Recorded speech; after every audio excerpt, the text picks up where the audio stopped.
हमें सिंगापुर गए, Singapore Malaysia Singapore 7 दिन रहे। अब वहां पर जितना माता लोग है सब कम कम कपड़ा पहनता है, इतना कम कपड़ा पहनते हैं आपको संकोच लगेगा रास्ता में चलने के लिए। तो और हम साधु थे, मेरे साथ में कुछ बम्बे के 30-35 आदमी थे। अब वो तो मस्ती में चल रहे हैं कि बम्बे कैसे हो। थोड़ा हमको संकोच लगता था जी भाई ये सब इतना कम कपड़ा पहनता है, सारा शरीर दिखाई देता है। तो हम अंत में यही प्रसंगों को याद करते थे, चलो भाई ये लोग हमसे ऊपर है तो इनके अंदर में स्त्री पुरुष का भेदभाव नहीं है, शायद इस यही भाव से रहते होंगे। हम अपने मन को उसी प्रकार शांत करते थे। तो सब महान योगी हैं, नचेत मन में विकार आएगा। भगवान महादेव ऐसे स्कंद पुराण में दिया गया है। एक बार भगवान महादेव वैकुंठ से भगवान विष्णु के प्रसाद लेकर के कैलाश में आए। एक बार तो माता पार्वती विष्णु सहस्र नाम पाठ कर रहे थे। तो शिव जी बोले देवी ये भगवान विष्णु का प्रसाद है, लीजिए। पार्वती माता बोली मैं विष्णु सहस्र नाम पाठ करती हूँ और उसके बाद में भोजन करती हूँ, प्रसाद लेती हूँ। अभी तो मैं शुरू किया, कई घंटा लग जाएगा। शिव जी बोले देवी मैं एक नया नियम बता दे रहा हूं। पार्वती माता बोली बताइए क्या नियम। शिव जी बोले विष्णु के 1000 नाम लेने से जितना लाभ मिलता है एक बार राम नाम लेने से इतना लाभ ही मिल जाता है। राम रामेति रामेति राम रामेति रामेति रमे रामे मनोरमे सहस्रनाम तत्तुल्यो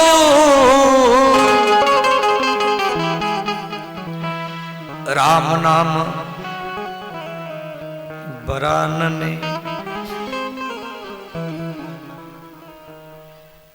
राम रामेति रामेति रमे रामे मनोरमे। मनोरमे माने पार्वती हे देवी सहस्र नाम तत्तुल्यम। सहस्र माने विष्णु के 1000 नाम। सहस्र शब्द का अर्थ है 1000। विष्णु के 1000 नाम, सहस्र नाम तत्तुल्यम। तुल्यम माने बराबर। राम नाम माने विष्णु के 1000 नाम के बराबर एक बार राम नाम। तो माता पार्वती ने क्या की, राम राम बोल करके वो प्रसाद को पा लिया। अब शिव जी सोचे देखो पार्वती के अंदर में कितना निष्ठा है, वो मेरा बात मान करके और राम राम बोल करके पा लिया। तो भगवान शिव प्रसन्न हो गए और शिव जी पार्वती को बुलाए। बोले देवी आइए। भरी सभा में वो बुलाए, सब ऋषि मुनि बैठे हैं। तो भगवान शिव क्या किए पार्वती को अपनी गोदी में बैठाए सबके बीच में और धीरे धीरे क्या किए पार्वती को। ऐसे पार्वती का अधिकार भी है, क्यों पुरुष का आधा भाग स्त्री का होता है। तो भगवान शिव क्या किए माता पार्वती को सबके बीच में तो गोदी में बैठा है और अपने शरीर में मिला दिए, आधा भाग शिव और आधा भाग पार्वती। भगवान शिव जी के नया अवतार हुआ अर्धनारीश्वर। बोलिए श्री अर्धनारीश्वर भगवान की जय। अर्धनारीश्वर समझ जाते, माने बाएं पैर पार्वती का है, उसमें साड़ी है।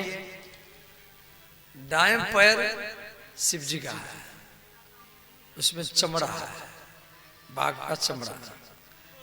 बाएं हाथ पार्वती का है, उसमें मेहंदी लगा हुआ है और चूड़ी है। और दाएं हाथ शिव जी का है, उसमें त्रिशूल है, डमरू है।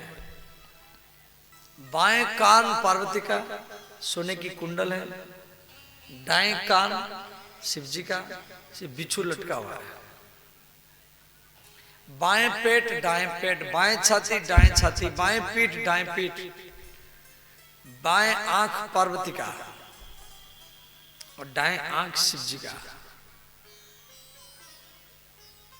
बाएं आंख में काजर लगा हुआ है। बाएं नाक पार्वती का जिसमें नौथनी है, दाएं नाक शिव जी का। होठ, बाएं होठ पार्वती का जिसमें लालपन है और दाएं होठ शिव जी का।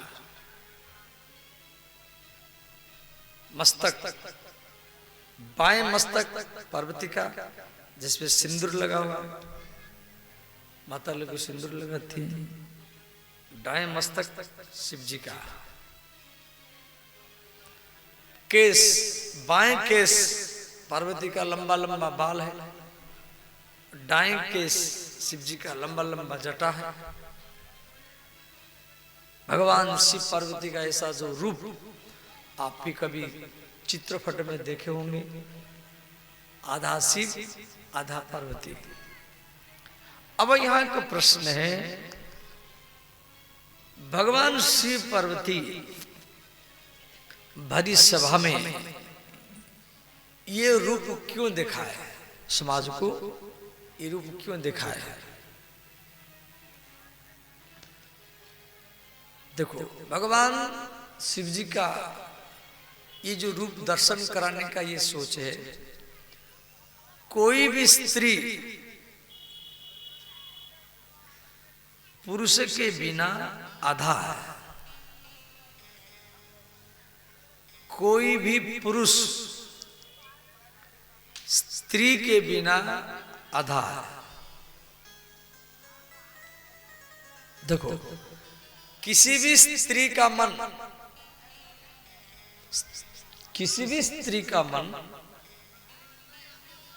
वो पुरुष की ओर भागेगा सहज नहीं, और किसी भी पुरुष का मन स्त्री की ओर भागेगा। और पुरुष और स्त्री, पति पत्नी, यदि दोनों एक साथ में हो तो दोनों का मन भगवान की ओर ही भागेगा। इसी कारण कोई भी पिंडदान हो, यज्ञ हो, हवन हो, पति पत्नी के साथ बैठने की विधान है।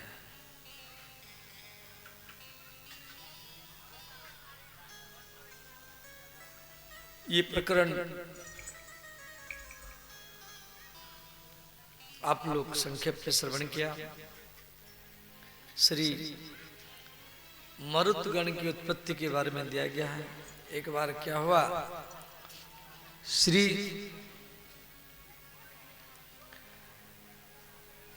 माता दिति, दिति माने जहां भेद बुद्धि हो।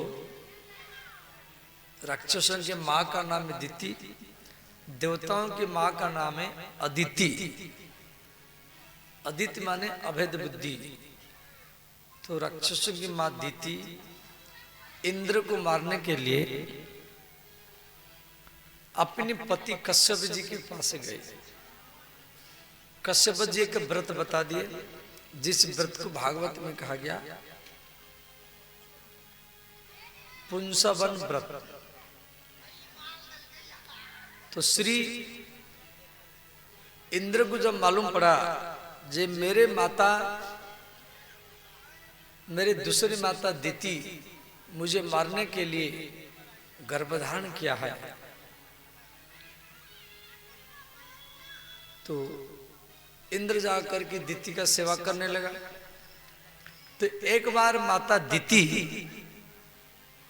दूध पिया और मुख नहीं धोया, सो गए। तो इंद्र तो सेवा कर रहा था, तो इंद्र इसी गलती को पकड़ा। इंद्र ने क्या किया, छोटा सा रूप बना करके सांस के द्वारा, दिति के सांस के द्वारा रात में उसके पेट में चला गया। तो दिति के गर्भ में जो बालक था, एक ही बालक था, उसी बालकों को इंद्र ने क्या किया, गर्भ में 7 टुकड़ा कर दिया। 7 टुकड़ा किया, उसे वो रोने लगे।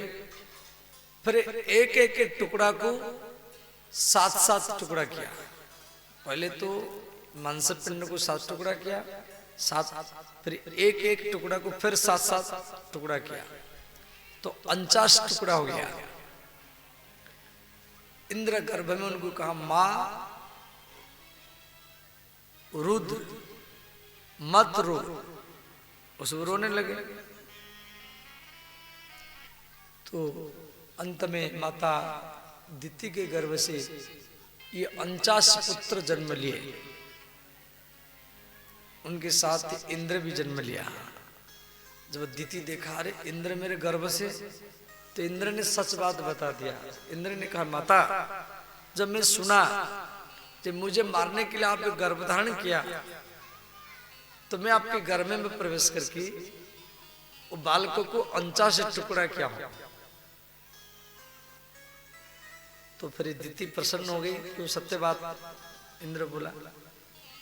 तो दिति ने कहा, ठीक है, अब ये जो 49 है, 49 है, ये 49 मारुतगण कहलाएंगे, 49 पवन देव, और ये आपके भाई कहलाएंगे। तो वही 49 पवन जो हवा के रूप में बहते हैं, इंद्र के भाई कहलाए। ये कथा भी भागवत में दिया गया है। कल हम लोग भगवान श्री कृष्ण के जन्म उत्सव मना रहे थे। अब वहीं से कथा को आगे ले रहे हैं।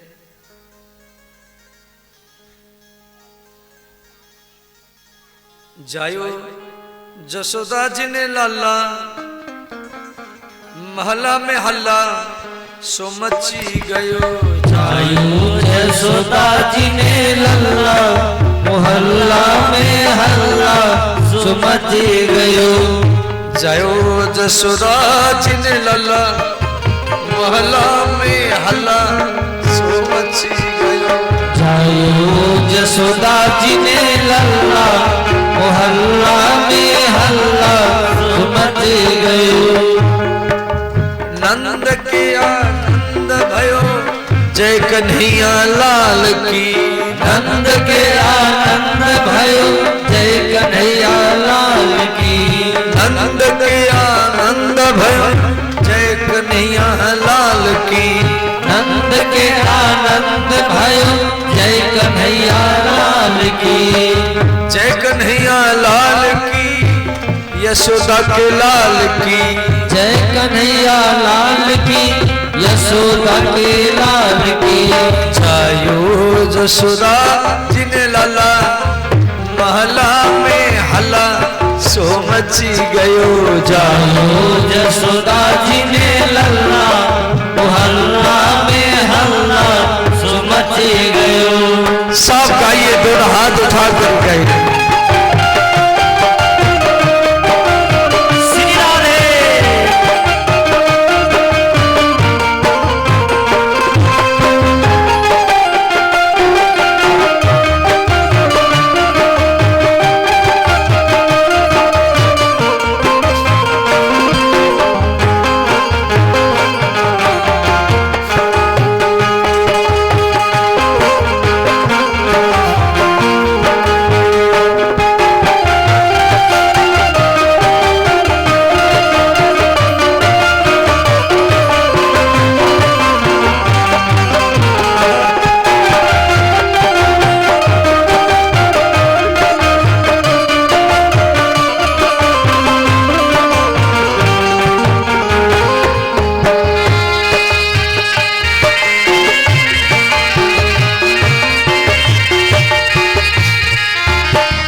देखो, लूटना और लुटाना, कल भी बहुत हुआ।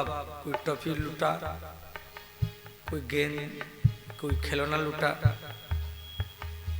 लूटने वाला को जितना सुख मिलता है, लूटने वाला को जितना सुख मिलता है, लुटाने वाला को उसे कई गुना ज्यादा ही सुख मिलता है।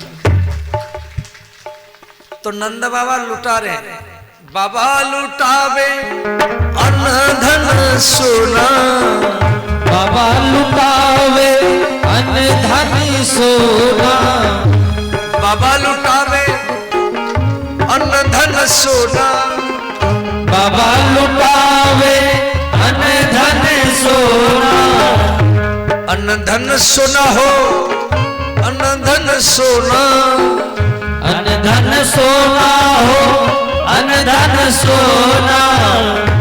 मैया लुटावे तू सला, महला में हल्ला सो मची गयो जायो। यशोदा जी ने लल्ला, मोहल्ला में हल्ला सो मची गयो।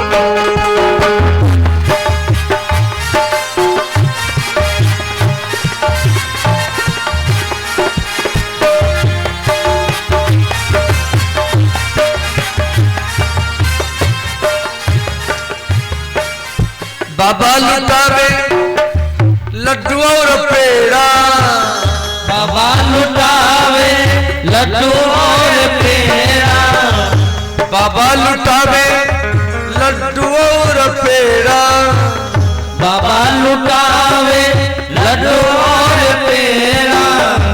मैया लुटावे रसगुल्ला, महला में हल्ला सो मची गयो जायो। यशोदा जी ने लल्ला, मोहल्ला में हल्ला सो मची गयो। नंद के आनंद भयो जय कन्हैया लाल की, नंद के आनंद भयो जय कन्हैया लाल की, जय कन्हैया लाल की, यशोदा के लाल की, जय कन्हैया लाल की, यशोदा के लाल की, यशोदा के लाल की, रोहिणी के लाल की, यशोदा के लाल की, रोहिणी के लाल की। जायो यशोदा जिन लला, महला में हल्ला सो मची गयो जायो। यशोदा जी ने लल्ला, मोहल्ला में हल्ला सो मची गयो। सब गाइए, दोनों हाथ उठा कर गाइए। हर हर महादेव।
इस प्रकार श्री धाम वृंदावन में, गोकुल में भगवान का जन्मोत्सव मनाया जा रहा है। जायो जसोदा जिने लाला। लाला समझाते हैं, बिहार में बोलते हैं बउआ। छोटा छोटा बच्चा को बिहार में बोलते क्या, बउआ या नुनू बोलता है, नुनू। परंतु वृंदावन में बउआ बोलेंगे या नुनू बोलेंगे कोई नहीं समझेगा, समझ गया। वृंदावन में आप बउआ बोलेंगे या नुनू बोलेंगे कोई नहीं समझेगा। वहां छोटे छोटे बच्चा को बोलते लाला, लड़का को बोलेंगे लाला और लड़की को बोलेंगे लाली, समझ गए। जायो जसोदा जिने लाला, लाला माने छोटा बच्चा। महल्ला में हल्ला, महल्ला में हल्ला गुला मचा। नंद के आनंद भयो, आनंद, आनंद माने कृष्ण।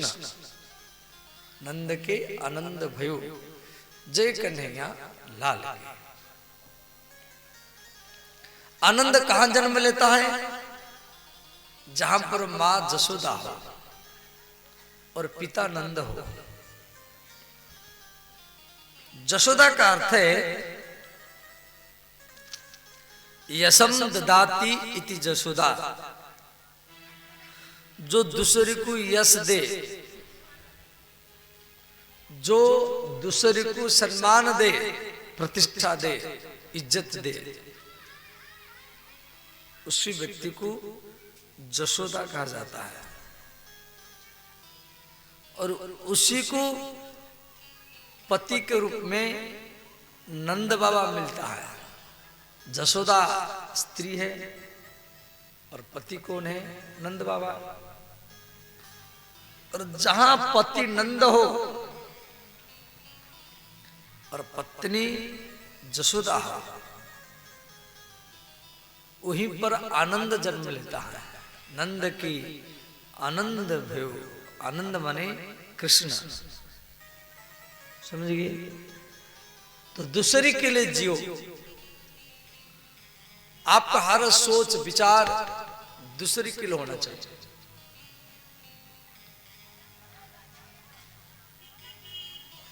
दूसरे के सुख में सुखी होना, दूसरे के दुख में दुखी होना,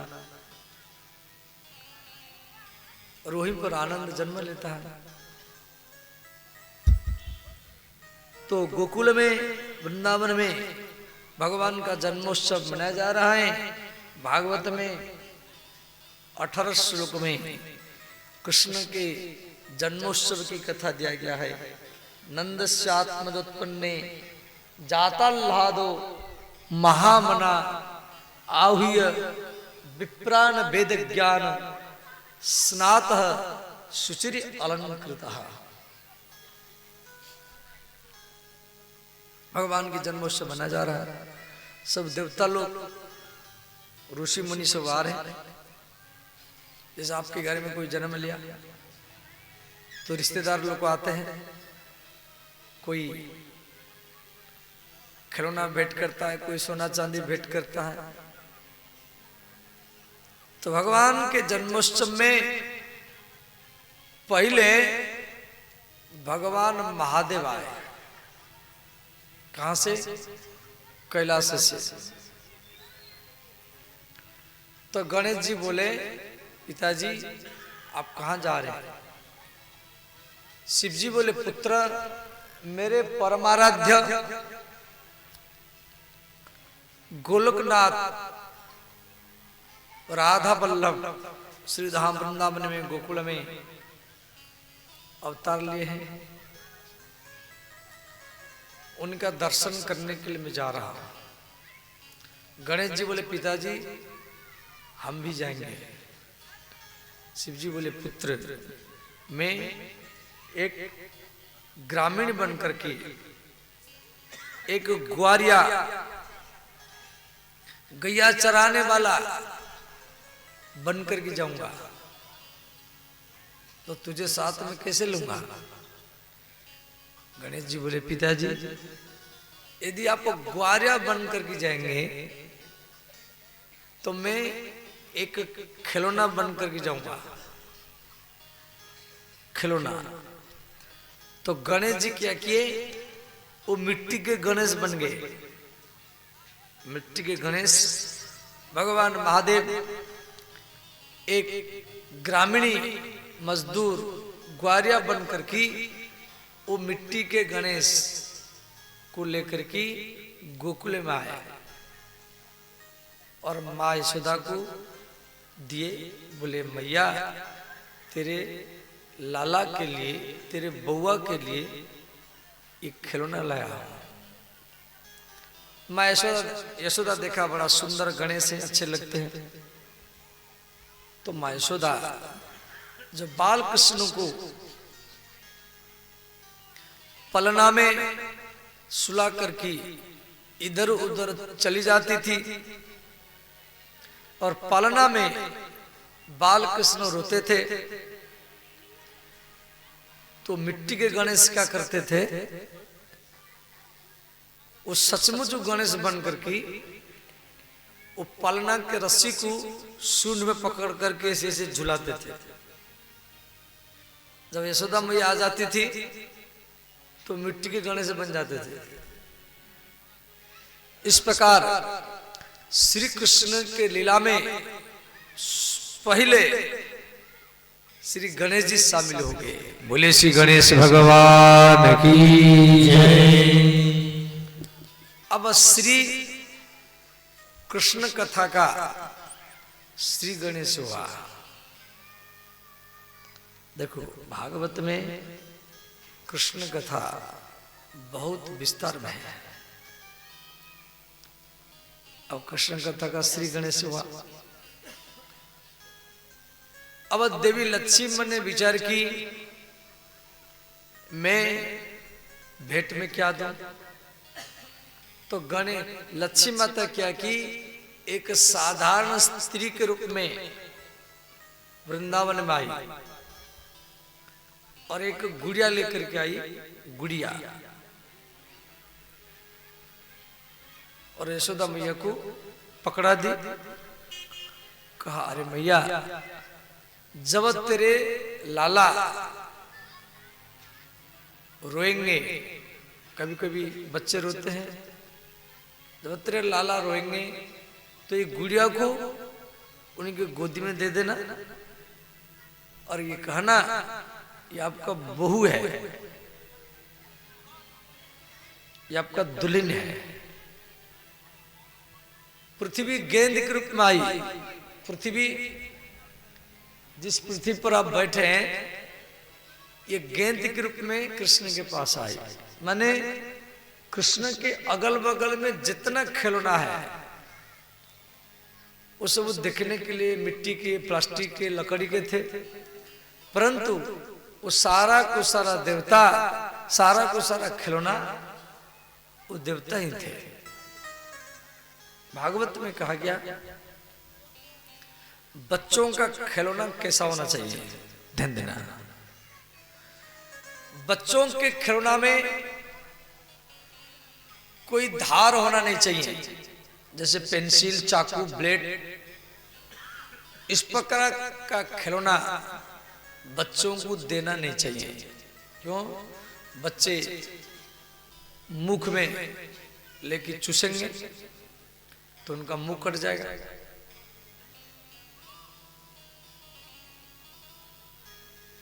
बच्चों का खिलौना छोटा होना नहीं चाहिए।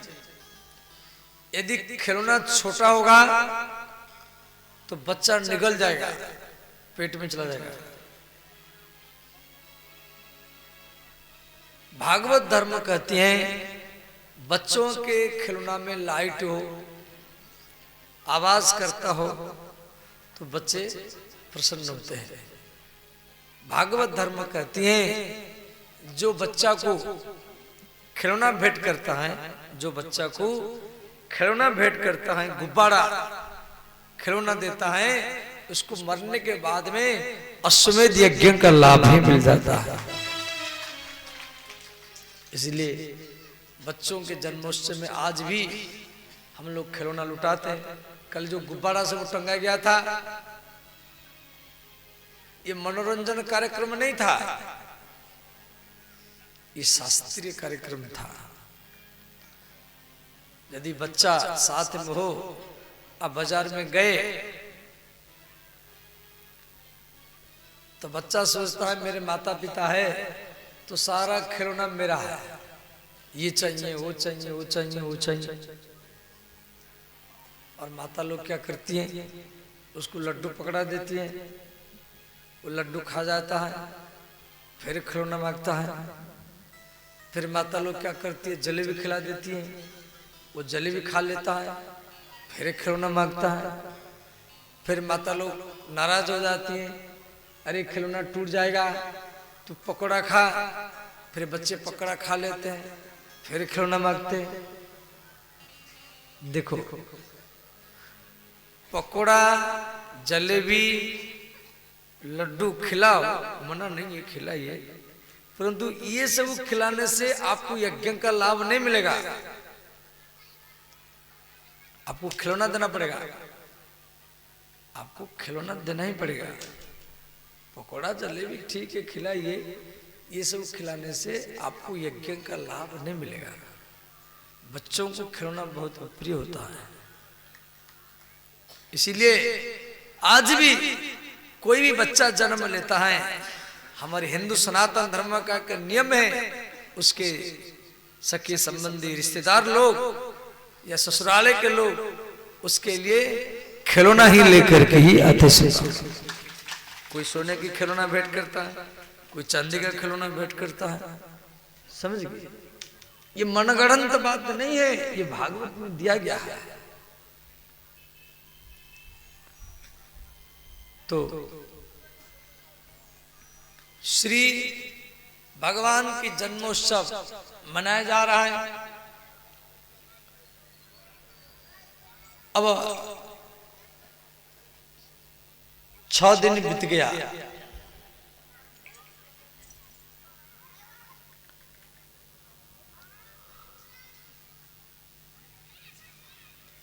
तो कंस राजा एक राक्षस को भेजा जिसके नाम है पुतना।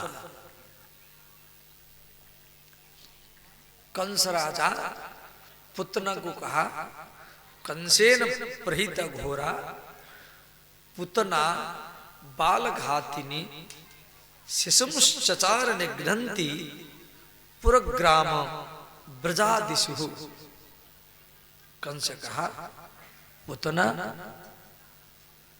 इस महीना के भीतर में जितना बच्चे सब जन्म लिए हैं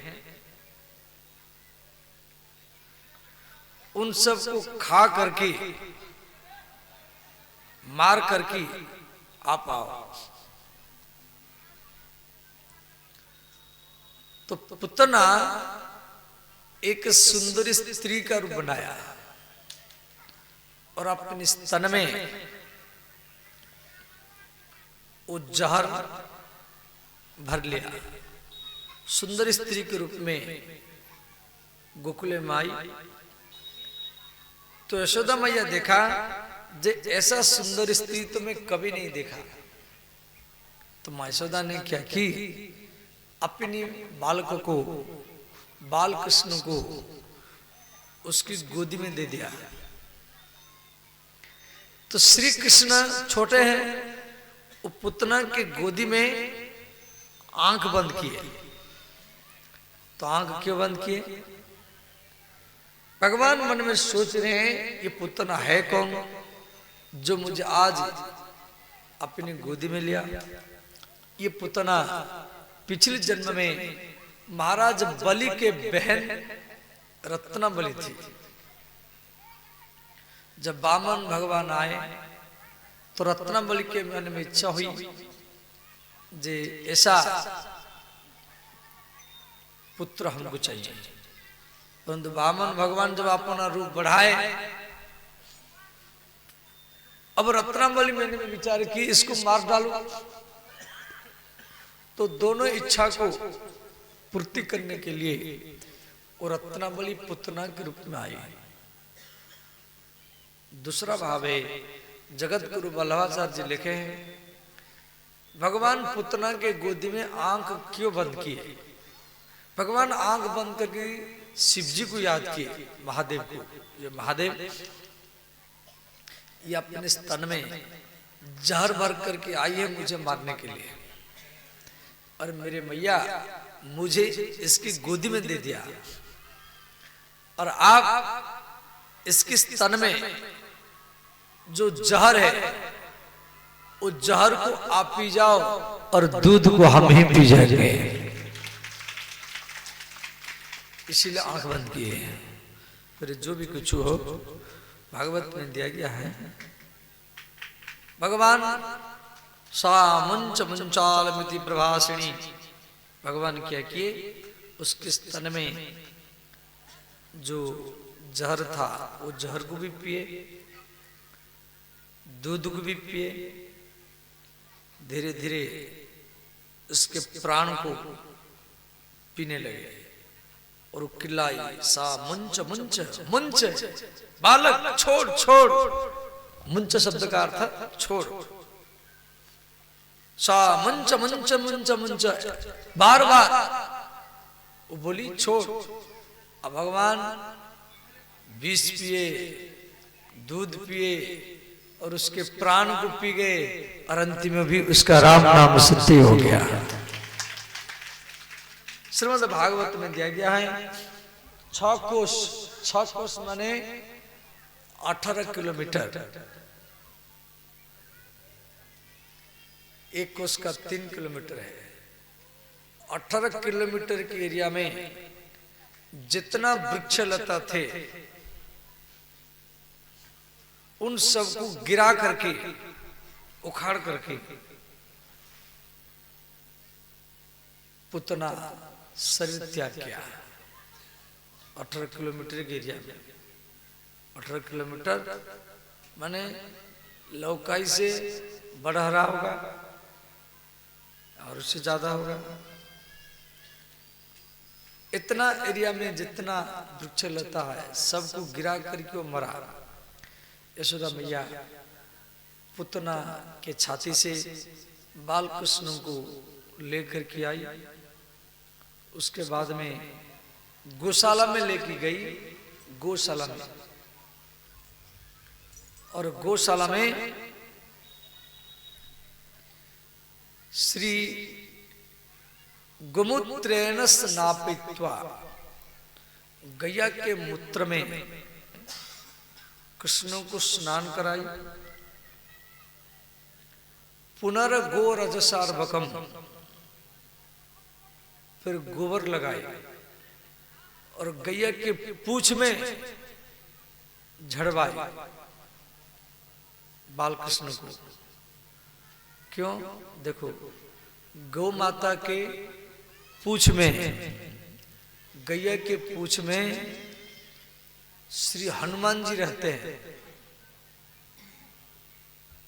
गैया के मूत्र में गंगा रहती है, गोबर में लक्ष्मी रहती हैं, आंखों में सूर्य चंद्रमा रहते हैं, कान में अश्विन कुमार, सिंह में राहु केतु, दोनों नाक के बीच में भगवान महादेव, चारों चरण में ऋग्वेद यजुर्वेद सामवेद अथर्ववेद, स्तन में अमृत सागर है।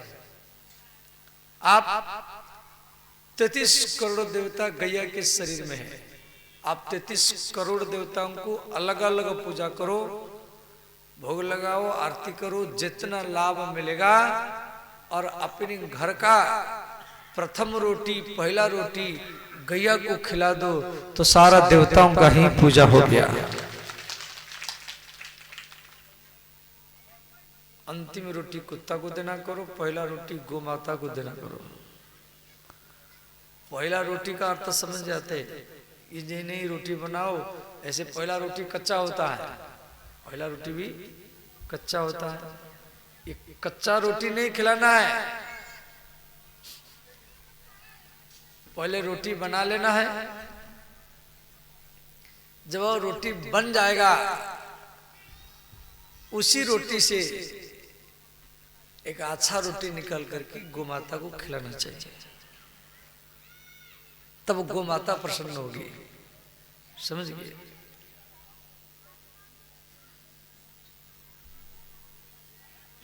आप गैया को एक लड्डू खिलाओ, वो लड्डू शिव जी के मुख में चला जाएगा, क्यों? दोनों नाक के बीच में महादेव जी रहते हैं।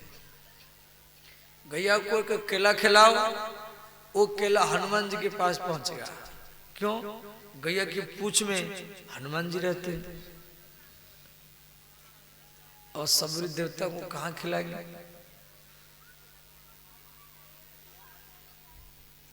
तो श्री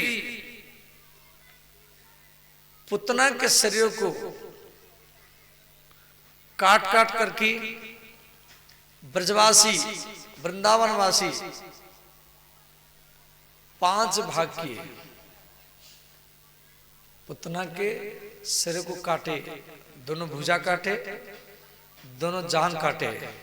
पुतना बहुत बड़ी थी, 5 भाग हो गया। तो पुतना अविद्या है। पुतना क्या है? अविद्या।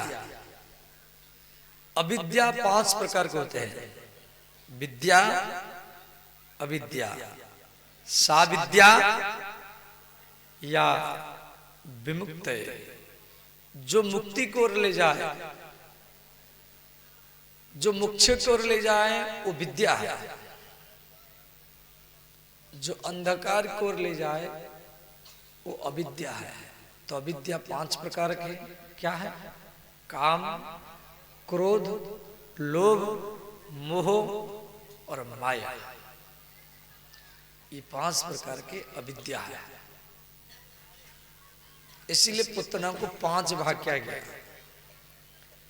और आग लगा गया। तो पुतना के शरीर से सुगंध निकला, पुतना अगरबत्ती बन गई। भगवान श्री कृष्ण पुतना को वैकुंठ भेजे, उसको नरक नहीं भेजे। अब थोड़ा विचार करो, जो पुतना भगवान कृष्ण को मारने के लिए आई थी और श्री कृष्ण वो पुतना को वैकुंठ लोक भेजे। यदि मारने वाले को भगवान वैकुंठ लोक दे रहे हैं और आप लोग कृष्ण कथा श्रवण कर रहे हैं, तो आपको वैकुंठ लोक निश्चित ही मिलेगा। कम से कम पुतना से तो अच्छे है ना। श्री धीरे धीरे कृष्ण 3 महीना के हो गए। 3 महीना में बच्चा करवट लेता है। देखो, कोई भी बच्चा धूली में खेल रहा है, उसको गोदी में लेने के लिए संकोच करना नहीं चाहिए। 2 प्रकार का धूली पवित्र माना जाता है। एक तो गैया आगे आगे जा रही, उसका धूली आपके ऊपर पड़ेगा,